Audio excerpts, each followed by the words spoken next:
partisan divide in American politics can make it seem like there is little hope for the future of America.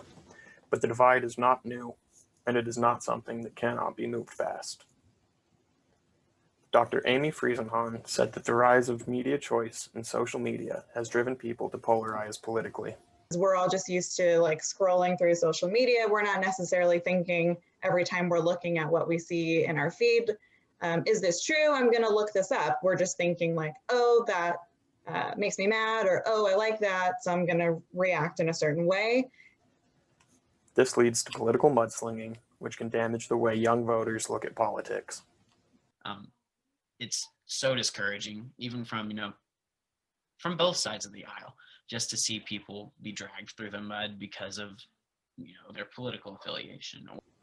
Or even keep qualified people from running for higher office. The partisan divide is a big part of what, certainly for me personally, and I think there's probably other people who sort of see the way, politics works at those levels and just says, no thanks, I don't want any part of it. Political polarization happened over the course of decades, with each party intentionally opposing the other. Republicans and Democrats, at least those we elect, they're almost always opposing each other on these issues. So how do Americans begin to depolarize and see their neighbors as their neighbors instead of political opponents? Mayor Joyce says to start small with local issues. Local economic development or, quality of life issues. How do we continue to improve our walking, biking trails in Stillwater, or how do we continue to improve our streets? Once communities begin to solve small problems, the big ones become easier, but it still requires effort. But we do have to be willing to hear each other if we're ever going to accomplish anything. And we have to be willing to be critical of ourselves and look at the facts.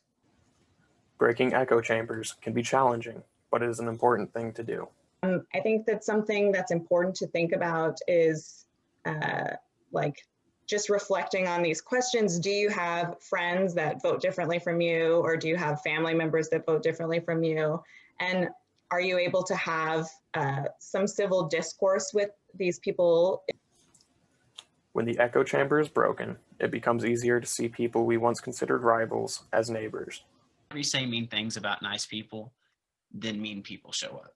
And so that's when you just get this whole divide that just, it takes nice people to fix mean people, I think. Political polarization often comes from picking up issue stances from others in the party, which can lead to people aggressively supporting stances they may not care as much about otherwise. A lot of this divisiveness and bitterness and anger and hate, it really has nothing to do with what you're defending. I mean, it's just bizarre.